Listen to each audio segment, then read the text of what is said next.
L'invité de l'économie. Il est 7h45, invité de l'économie ce matin sur Radio Classique, Nordine Hachemi, le PDG du promoteur immobilier Kaufmann & Broad. Bonjour. Bonjour. Alors, Kaufmann & Broad a publié hier soir ses comptes semestriels. Léger tassement du résultat net à 11,4 millions d'euros. Léger tassement aussi du chiffre d'affaires à 426 millions d'euros. Une activité marquée au premier semestre donc par des élections municipales qui ont pesé sur la tendance. Alors, l'impact des élections municipales sur notre activité, on la voit dans le ralentissement de l'attribution des permis de construire, puisque traditionnellement, c'est une période qui n'est pas très propice à l'attribution des permis de construire. Les maires ne veulent pas prendre de risques et se lancer dans des Voilà, ils ne veulent pas rentrer dans des discussions sur le développement de nouvelles zones de logement sur leur territoire. Alors, en général, ça commence un peu avant les élections. Et puis ensuite de ça, tout redevient normal juste après. Il se trouve qu'on a eu en plus affaire à un changement, on va dire, massif de majorité dans les équipes municipales, ce qui fait qu'avec les nouvelles équipes, le temps qu'elles se mettent en place, le temps que les nouveaux élus s'approprient les dossiers, eh bien, nous avons encore eu un délai supplémentaire.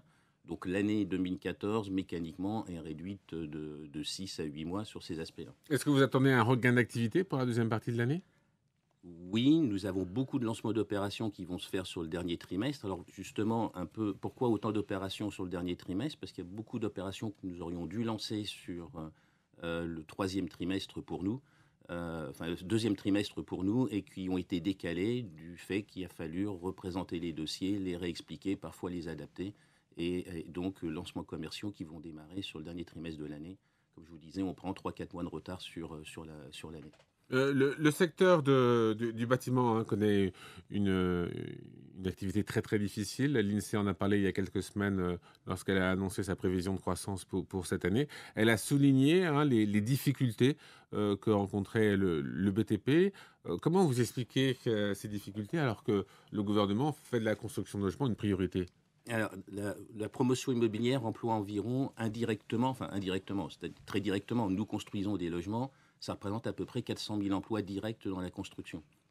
C'est sûr qu'à chaque fois qu'on réduit, qu'on supprime un logement, on dit en moyenne, ça représente 1,5-2 emplois. Donc un logement en moins, autant d'emplois en moins, et là c'est par dizaines de milliers de logements que l'on a baissé la production ces dernières années. Alors c'est une priorité pour le gouvernement.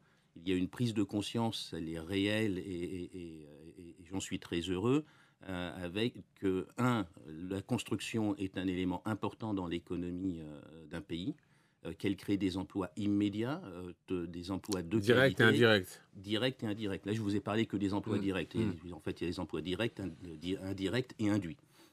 Et cet ensemble fait que c'est une dynamique, ça crée, construire des logements qui ont une dynamique économique extrêmement favorable.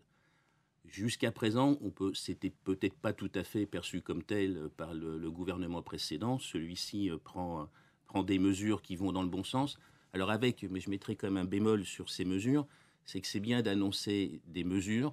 Encore faut-il que ça ne crée pas un climat d'attentisme, parce qu'on a un risque réel que si ces mesures ne sont pas clairement listées maintenant, et le domaine d'application et surtout la date d'application des mesures n'est pas donnée très rapidement, on risque de recréer à nouveau un flou au niveau des acquéreurs et des investisseurs, et on risque de se retrouver avec une baisse encore de la commercialisation des logements et donc des programmes qui ne seront pas construits à nouveau. Donc vous dites qu'il y a un manque de visibilité qui favorise, qui entretient un manque de confiance de la part des consommateurs et des acheteurs potentiels et qui paralyse un peu le marché immobilier.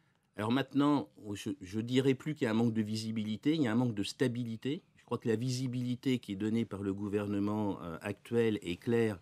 Il y a une volonté claire de relancer le logement.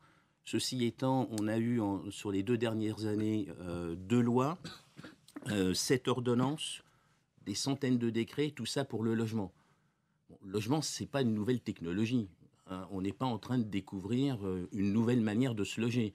Moi, je veux bien qu'il y ait autant de lois quand on parle de technologies qui n'existaient pas l'année dernière. Là, on est quand même sur quelque chose de classique qui ne nécessite pas autant de modifications en permanence. Donc c'est vrai qu'on a créé une forte instabilité auprès de nos acquéreurs. Le dernier en date, l'encadrement des loyers. Dans la loi Allure. Dans la loi Allure, alors qu'on a un dispositif fiscal d'accompagnement fiscal des investisseurs particuliers qui donne des plafonds de loyer. On n'a toujours pas dit comment ces plafonds de loyer se situaient par rapport à l'encadrement des loyers, puisque l'encadrement des loyers ne sera connu qu'en fin d'année. Enfin, ce genre de flottement n'est pas acceptable. Il y a un moment donné, on doit fixer les règles. Une règle qui serait très simple dans notre cas, c'est de dire, eh bien, tant que le logement est sous le régime du flot, il ne sera pas affecté par l'encadrement de loyer. La réponse, elle est claire, d'autant plus qu'économiquement, ça ne changera rien, puisque la probabilité que les loyers du dispositif fiscal du flot soient inférieurs aux loyers qui seront produits par l'encadrement, par les observatoires, est très forte. Donc, annonçons-le maintenant. Et comment vous expliquez ce manque de clarté? C'est un manque de courage politique? C'est une volonté de vouloir ménager la chèvre et le chou, de ne pas vouloir donner l'impression de favoriser trop les propriétaires? Alors moi, je ne suis pas là pour donner des bons points et des mauvais points, mais non, je pense qu'il y a eu une période de dérive dogmatique précédente autour du thème du logement. On a caricaturé les propriétaires. Je me rappelle une interview où je rappelais qui étaient les propriétaires. Les propriétaires sont des familles d'une 50aine d'années qui ont 2 enfants, qui sont tout juste propriétaires de leur premier logement avec encore une dizaine d'années de dette devant eux, et qui décident d'investir, c'est-à-dire de mettre leur argent au travail pour loger des Français, et en même temps, ça crée de l'emploi, etc., comme on l'a dit précédemment. On nous a caricaturé ces propriétaires, on a l'impression que c'était des multinationales, soit des multinationales d'un côté, soit des marchands de sommeil de l'autre. C'est pas ça. Donc, on est parti dans une dérive dogmatique à un moment donné. Là, on revient sur du pragmatisme économique, et c'est très bien. Mais encore une fois, on annonce des mesures, on donne le calendrier précis, on explique que ça ne va pas perturber les commercialisations en cours, parce que sinon, on va recréer encore une fois un arrêt du marché, et le temps perdu, on ne le rattrapera pas. Eh bien, voilà un message pour le gouvernement. Merci Nordine Hachemi, chef PDG de Kaufmann & Broad, d'avoir été ce matin l'invité de l'économie sur Radio Classique. Merci. Bénédicte Épinay, directrice déléguée de la rédaction de